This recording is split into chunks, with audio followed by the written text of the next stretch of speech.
Hello, this is Deborah with Black Education TV, coming again to you with another topic for the Tough Love series.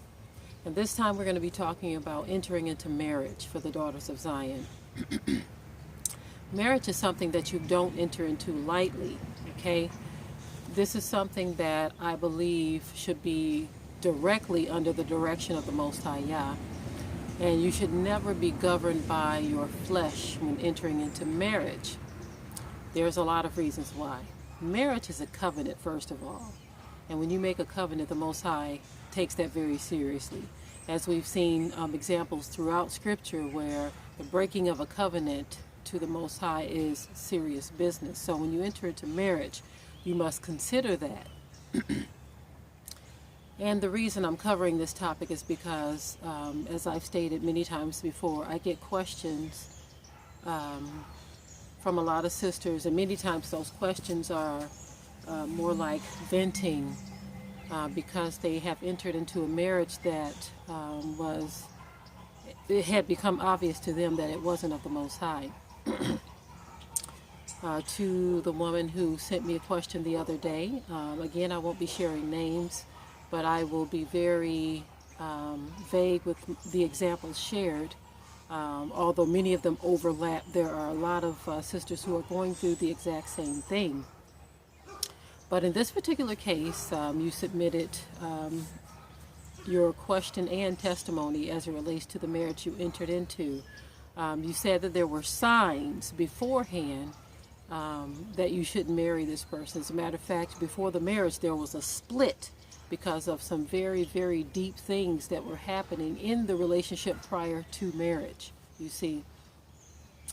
And there were issues with the in-laws, and you know, I'm going to cover that particular thing in another video because it deals with something on a spiritual level.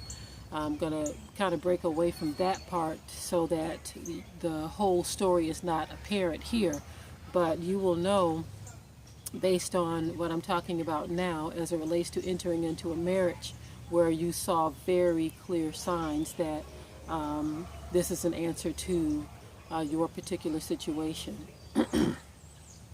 I would say to anyone, whether you're a man or a woman, that if you see signs that are very clear, and I'm not talking about vague signs like, I wonder what that was all about. We're talking very clear, because this is what was stated in your message, that you saw very clear signs. There was even a split beforehand, but against your better judgment, because others were pushing you, you decided to go ahead and get married anyway. One thing I'll say, when you are about to make a life-changing decision such as marriage, where possibly children will be born into this world and, you know, all of this, you don't want others pushing you. You see, you want to be led by the Most High, because sometimes people will push you because it's something that they may desire, or if it's a family member, they may say, in many cases, you'll have a mom who'll say, well, I never got married, so I don't want you to go through that, you see. And so going to get that man, a piece of man is better than none at all. Don't listen to that kind of foolishness, because again, whom Yah have joined together, let no man put asunder.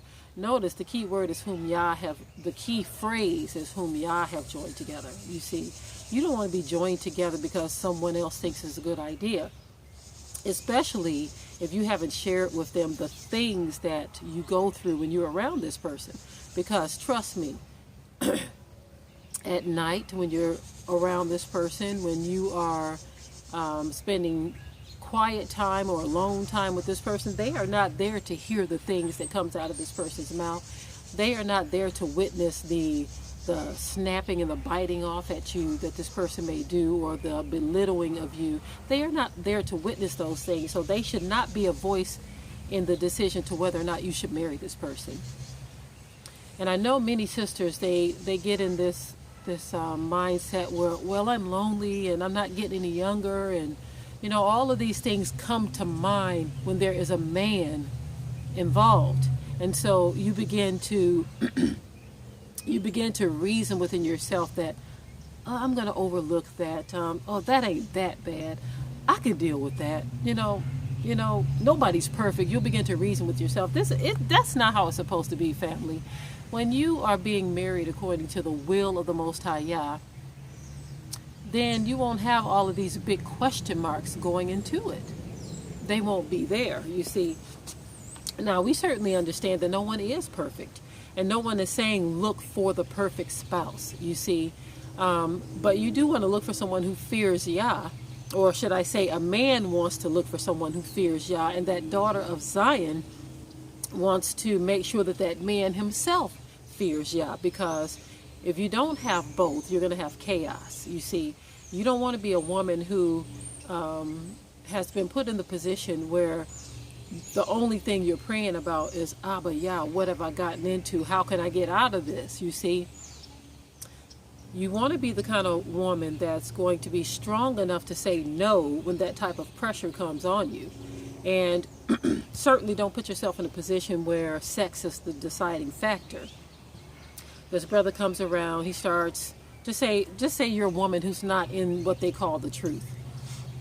And this man comes around with his Bible tucked under his arm, and he starts showing you things and breaking down the word and doing this, that, and the other. And then before you know it, you're like, wow, he's so smart, he's so wise.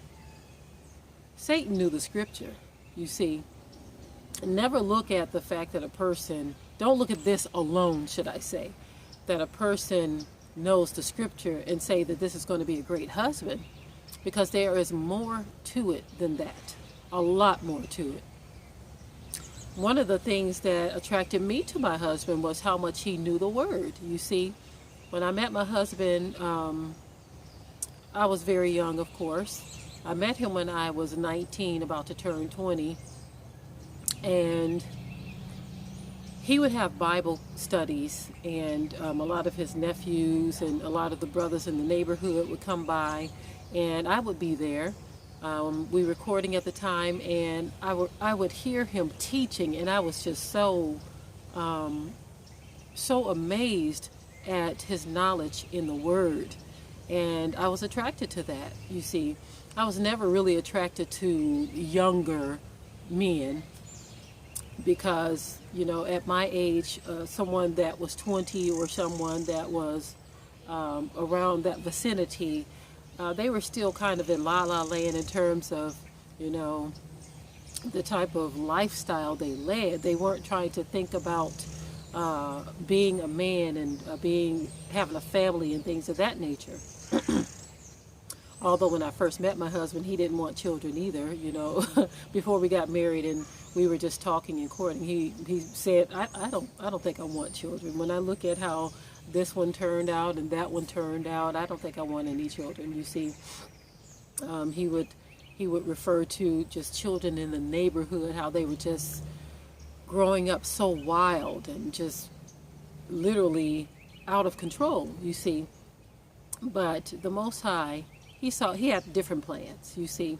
He had totally different plans. When we got to the point of marriage, my husband and I, we still hadn't discussed whether we were going to have children or how many children. But, of course, the Most High's plans are what kicked in, you see. But the knowledge, get back to the knowledge that my husband had when we were courting, that was a very, very good indicator. But let me tell you the main indicator that I saw in my husband. There were two main indicators. One was the relationship he had with his mother. The relationship he had with Mama B was very, very strong. He loved his mother. He took care of her. She was older, because my husband was a last-minute child that she and her husband had. He was born when they were, I think my father-in-law was already 50, in his 50s, and my mother-in-law was knocking on 50s, And so he was born late, and a lot of his siblings are old enough to be his parents, you see. And so he had a very close relationship with his mom, very loving relationship with her, and he cared about her. He cared about taking care of her, buying things for her, like if she needed something, he wanted to be there to provide that for her. And another very strong indicator was how much he loved the Most High Yah. It was very obvious how much my husband loved the Most High Yah. And because I was someone who I grew up in the Christian church, but I was in the Christian church when I received the Ruach HaKodesh, you see. And so I loved the Most High, so I knew what it looked like to see someone else who loved the Most High and who weren't just religious, you see. And so when I looked at all those things, his knowledge in the scripture, his love for his mother, and most of all, his love for the Most High Yah, that was the man that I wanted to be with, you see. And so I thank Yah for making that connection in my life, you see. And I also thank the Most High for his age over me. My husband being older certainly gives to the relationship that we have, you see. And so I'm grateful for all of those things. And so, in a nutshell, daughters of Zion, you don't want to just marry someone because they have knowledge in the scripture. You want to look at his relationship with other females in his family. Is that relationship stressed and strained? Is that relationship solid? And most of all, his relationship in love for the Most High Yah. Not his relationship in love for teaching and scripture, you see, because a lot of people are using scripture to actually attract or pull women. You see, they want to use their knowledge. But you should be able to tell, we're women, we know what love feels like, we know what compassion feels like. You should be able to tell if this man has a relationship and a love for the Most High Yah. That's first and foremost, you see, because that is his head, you see.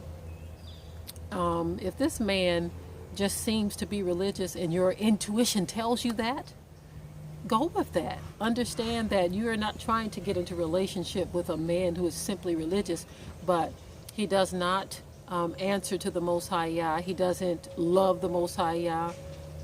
And he just appears to be very well versed in scripture. You see, you have Jewish people who are very well versed in scripture. You have Hashatan himself who knows the scripture. So that is not the only indicator you want to look at. And certainly, ladies, you know, if this man is, you know, very, just say before you get married, and although this shouldn't happen, if there are some kisses exchanged, you see, you don't want to say, wow, he's a great kisser and all this, that, and the other. You don't want to allow the burning in your flesh to be the deciding factor, especially if you've been single for a while. If you know what it feels like to be touched by a man already, and you've been single for a while and you're just to the point where you don't want to be single anymore, and you want to have a relationship where someone is wrapping their body around you, don't allow that to be the deciding factor. Because at the end of the day, I told y'all, this is for grown women, okay? This conversation is for the daughters of Zion that are trying to enter into marriage or having thoughts of a relationship or whatever. This is for them, okay? But of course we teach our daughters. I teach my daughters very well what to look for, that don't allow physical attraction to be the only thing that you're looking at. Then you find yourself in trouble, you see. But to the daughters of Zion, don't let your flesh vibrations or this need to be wrapped in someone's arms or have someone's body wrapped around your body. Don't allow sexual desires. You just want to feel a man so bad. You want this man to be on you and touching you, loving you, hugging you, squeezing you, making love to you. Don't allow that to be the only thing that causes you to fall into a situation that you should not be in. You don't want to end up in a marriage that is filled with sex but void of love, void of compassion, void of strength. You see, anyone can make you feel good. Anyone can have sex with you. Anyone can cause your body to vibrate. But at the end of the day, does this man love you? Does he love the Most High Yah? That's what you want to look for. This is why the scripture says, whom Yah have joined together, let no man put asunder. Whom Yah have joined together. Don't be the one who is just falling into a situation and then next thing you know, you're fighting and crying, trying to get out of it. We've seen that happen so many times, especially among so-called Hebrew Israelites, where a woman, and I've talked to so many sisters over the years, and the woman is trying to talk herself into it. I talked to one sister, one conversation I remember in particular, where the sister was trying to get advice on being a second wife. Okay, he was already married, and I'm just going to give you a little bit of the scenario because there are so many that sound so very similar to this. He was already married. His first wife had already had children with him, and she was pregnant with another. And the brother pretty much presented himself to this other sister, first of all, trying to prop up the whole idea of marriage, being a second wife. And he indicated, first of all, he started in on his first wife, talking about what she's not doing, and she's this and she's that. That should have been your first red flag right there. He's tearing down his first wife. Do you want to enter into a situation where he don't have enough respect for this woman to keep that between he and her? You shouldn't listen to that kind of thing. First of all, he's tearing his wife down and you're sitting there listening to it. The second indicator was the fact that his wife was pregnant, about to drop. So, you know, in the latter stages of a woman's pregnancy, for some, not all, for some, having sex becomes difficult, you see. And so toward the latter months, maybe a couple of months, some may stop, some continue on to the very last day. I'm not going to say which direction me and my husband chose to take, but anyway, that is how it is in some relationships. So the man is saying, you know, is more difficult for me because she is pregnant. And so some of these brothers, and in this particular case, I knew this what it was. He was looking for, I'm going to say, another booty call. That's what it was.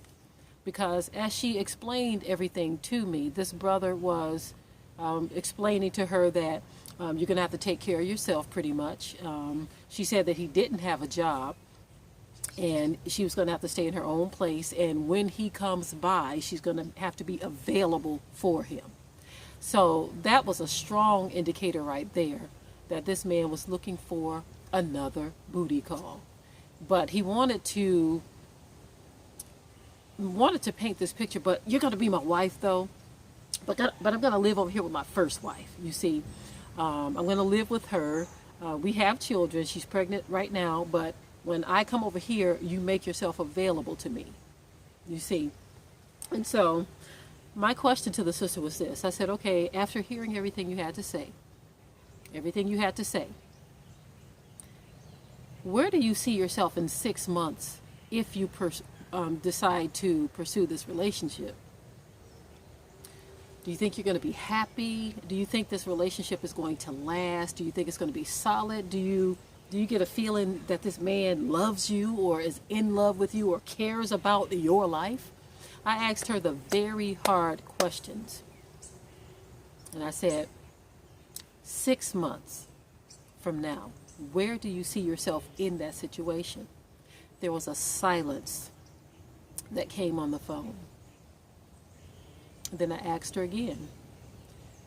And her answer was, I don't think I would like where I would be in this relationship 6 months from now. I said, well, there's your answer right there. If your mind is all ready to project that you're not going to like your position in that relationship in 6 months, why even enter into it? Don't allow yourself to be someone's ride in the bed, someone's side chick. Don't allow yourself to be a place that he comes when he needs some different sex than what his wife has to offer. Don't allow yourself to be someone's alternative way to get their rocks off. You see, I'm sorry, daughters of Zion. I have to say things this way because I know what's going on. I see what's going on. I've talked to a number of sisters who have entered into situations to where they are devastated afterward. And don't allow loneliness and what you consider to be powerful sex to be the deciding factor in your destruction. Because I have seen women ripped into pieces. I have seen some women leave the faith because of men that they have encountered in this so-called Hebrew Israelite walk. Some actually walk away from the Most High Yah because of these toxic relationships. We know and we understand, as a woman, I can sympathize with you in knowing that you don't want to feel lonely. You don't want to be lonely. I understand that. But at the same time, you don't want to be abused either. You don't want to allow the desires of the flesh to trump the desires of the spirit. Because our spirit desires something from the Most High Yah that no man can give you, you see. But when the Most High does give you a mate, it's going to be a spiritual connection. You see, there's going to be a spiritual connection. That's the way it should be. I feel very spiritually connected to my husband. Very spiritually connected. When you and your husband comes together, they're supposed to be, it's not just about having sex. It's supposed to be about that spiritual connection too that is made, you see. And if you don't have that, you will begin to long for that. If you enter into a marriage like this, where your husband is withdrawn from you, he's only close to you when it's time to get his rocks off. You don't want to experience that. That is not the kind of marriage you want to enter into. And so this is why you have to put the brakes on. You have to pause for a minute, okay? Don't allow loneliness to cause you to make such a bad decision that's going to affect you the rest of your life, especially if you bring children into the world. You don't want to bring children into a toxic environment such as that because your flesh was beginning to vibrate. Don't even allow a man into your space if you feel hot in your body. If you feel hot in your pants and you know that this man is certainly not the one, don't even allow him into your private space. I'm sorry, because once he gets into your private space within your home, he's going to try to get into the private space in your body, and you are going to look back with regret if this was not the man that the Most High had for you. You see, there is so much more I can say on this particular subject or this particular topic. But I can't be out here too much longer. It's getting a little chilly in the air, a little nippy, and I can feel the drizzles coming down. So I don't want to be too wet out here. My fingertips are a little cold. But I came out here for a reason. I came out here for a reason. Although I do talk to my older daughters about these things. The younger ones are not quite ready for this. You give it to them. You spoon feed them what they can handle, you see.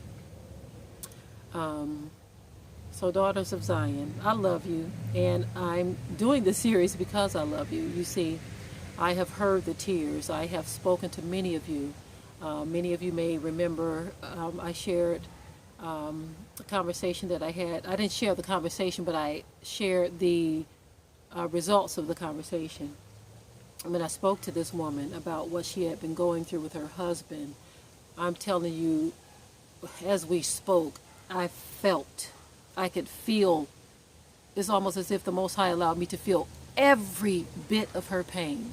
You see, the scripture says that the strong must bear the infirmities of the weak, you see. And that particular day, the Most High made sure I felt every bit of her pain. As this woman was crying on the phone, I began to cry with her, you see, because I was feeling her pain. And it was to the point I said, Abba Yah, I wish I can get on a plane and go to where this sister is right now, because I felt what she was going through, and it did not feel good. Any of you who watched, I believe it was The Green Mile, when the man, the black guy, the main character in this, he touched the guy, and the guy was able to feel what he was feeling. You see, and he also made the guy feel what a deer was feeling when he was shot, or something like that. But that's what I was feeling that day when I talked to this sister. It's almost as if the Ruach caused me to reach through the phone and make that connection and feel what she was feeling. That's the only way I can explain it, family. And so she was like, Deborah, yeah, you saved my life. Just with talking to me, you have saved my life. You have no idea what I'm going through right now. And I want to say, sister, yes, I do. I'm feeling it right now, you see. And so I want to be here for my sisters in a way that is going to be a blessing to them. And so the first part of that is telling you up front, before you enter into certain relationships, before you enter into them, you have to go into them with the right frame of mind. You have to go into them under the leading and the guidance of the Ruach HaKodesh, not by your flesh, not by those emotions that are causing you to say, look, I need a man, I want a man, I desire a man. Being a woman, I understand that, you see, but you also don't want to put yourself in a situation that could be dangerous for you, that could cause you to end up back at square one in the first place, because the marriage dissolves and the marriage is no longer viable. The marriage has become violent, loveless, Yahless, you see. Again, so much more I can say on this. I can go on. And I thank Yah for this particular season that we're entering into, because it actually gives you more time. You don't do as much work in the garden when this particular season comes in. It starts to get cold, and there's only so many things you can grow. Although I do plan to grow some things in our greenhouse, some things that are already out here growing, I do plan to cover them so that their life can be extended into the cooler months, you see. But that being said, this particular season allows for me to put more time into what I'm doing right now, because I do love my sisters and I do love my brothers. Over the years, being in this, what people call this truth, so many people misunderstand the daughters of Zion, and especially when we are speaking out on certain issues, you see, they misunderstand us and they begin to call you a Jezebel. You even have other women looking at you from a distance, analyzing you and projecting things onto you that are not true, you see. And that's a spirit that has gone out into the air. The scripture talks about how there are many spirits that have gone out into the air, and a lot of people allow themselves to be infiltrated by these spirits to the point where they are attacking the truth. They are attacking those who really do want to be a blessing to others, those who really do want to help the daughters of Zion. My goal is not to say anything that's going to cause you to enter into error in any way. You see, my goal is to get you to seek first a relationship with the Most High Yah, you see. Because at the end of the day, whether married or not, we have to work out our own soul salvation with fear and trembling. And we also have to seek our own relationship with the Father. Your relationship with the Father should not be something that is totally contingent on your husband's relationship with the Father. If he has a weak relationship with the Father, you don't enter down that path with him. If he's displaying this very weak relationship with the Most High, you keep going. You keep going with your relationship and make sure that it is strong. The Most High will speak to you. He will lead you. He will guide you, you see. Okay, I've said enough for the moment, but I shall return maybe later on today. I have quite a few things I need to get into today. We're about to get our school day started. I did this early while the children are having breakfast, and so I'm going to head on in, tend to my family, and I will be back with you all maybe later on today or maybe tomorrow. But again, daughters of Zion, I love you. I want you to stay encouraged, and please take the words that I say in love. You see, I know that some words have to come out and they may sound a little tough, but this is the path that we have to take at this time, because so many are entering into error because they are not being taught what to do. They are not being led by the Ruach. And that's the one thing I want you to get from me, is that I want you to be led by the Ruach. I don't want you to be led by your flesh or governed by your feelings or emotions, but the Ruach HaKodesh, you see. And with that, I will say shalom.